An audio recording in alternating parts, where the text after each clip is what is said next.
नमस्कार मंडळी, नवीन एका इंटरेस्टिंग व्हिडिओमध्ये सर्वांचं मनापासून स्वागत. मित्र, महाराष्ट्रातील संजय गांधी निराधार अनुदान योजनेच्या सर्व लाभार्थ्यांसाठी, त्यामध्ये दिव्यांग व्यक्ती, विधवा महिला, ज्येष्ठ नागरिक आणि आजारी व्यक्ती या सर्व लाभार्थ्यांसाठी ही व्हिडिओ अतिशय महत्त्वाची आहे. तुम्हाला सर्वांना ठाऊक आहे की आता सध्या स्थितीला हयातीचा दाखला काढण्यासंदर्भात सर्वांनी प्रोसेस केली असेल किंवा करणार असेल, परंतु मित्रांनो, या हयातीच्या दाखल्यासंदर्भात राज्य सरकारकडे आणि काही तहसीलदार कार्यालय असेल, कलेक्टर साहेब असेल, यांच्याकडे तक्रारी गेलेल्या आहेत. आता हयातीचा दाखला काढताना जे काही ई सेवा केंद्र आहेत किंवा नागरी सेवा केंद्र आहेत, सायबर कॅफे वगैरे असतील, यांनी जास्त पैसे घेतले लाभार्थ्यांकडून, अशा पद्धतीची तक्रारी शासनाकडे गेलेली आहेत.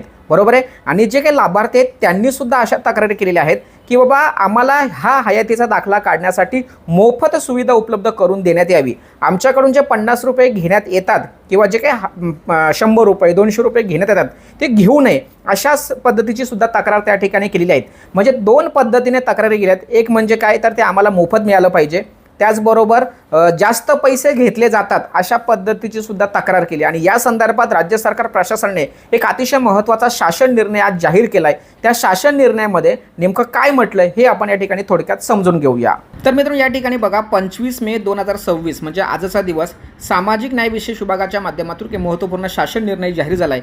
सामाजिक न्याय विशेष विभागाअंतर्गत विशेष सहाय्य योजनेतील लाभार्थ्यांना बेनिफिशियर सत्यापन ॲपद्वारे हयात प्रमाणपत्र म्हणजे डिजिटल लाईफ सर्टिफिकेट सादर करण्यासंदर्भात महत्त्वाचा शासन निर्णय या ठिकाणी झाला आहे. आणि या शासन निर्णयामध्ये बघा, शुद्ध पत्रिका, शासन शुद्ध पत्रिका अशा पद्धतीने स्पष्ट केले की उपरोक्त संदर्भातील दिनांक 7 मे 2026 रोजीच्या शासन निर्णयातील परिच्छेद क्रमांक 2 मध्ये डिजिटल हयात प्रमाणपत्र सेवाबाबतचे शुल्काबाबत पुढील प्रमाणे तरतूद करण्यात आली आहे.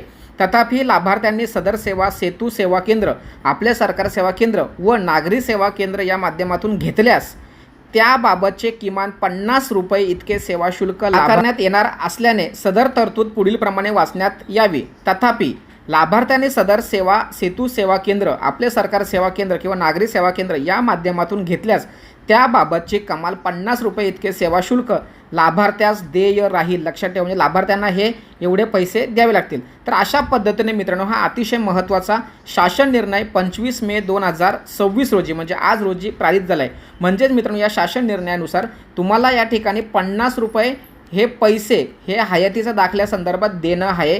त्याचबरोबर जे काही आपले सरकार सेवा केंद्र, माई सेवा केंद्र, सायबर कॅफे किंवा नागरी सेवा केंद्र आहेत, यांनी जे काही केंद्र चालक आहेत त्यांनीसुद्धा फक्त आणि फक्त 50 रुपयेच इतकेच पैसे घ्यायचे, अशा संदर्भात महत्त्वाचा शासन निर्णय जाहीर केला आहे. आणि जर समजा जास्तीचे पैसे कोण घेत असेल तर संबंधित केंद्र चालकाची तक्रार ही तुम्ही तहसीलदार कार्यालयामध्ये करू शकता. नक्कीच तुम्हाला त्या ठिकाणी न्याय मिळणार. महत्त्वाचा व्हिडिओ, महत्त्वाची माहिती सर्वांना शेअर करा. भेटूया पुढील व्हिडिओसह. तोपर्यंत धन्यवाद. जय हिंद, जय महाराष्ट्र.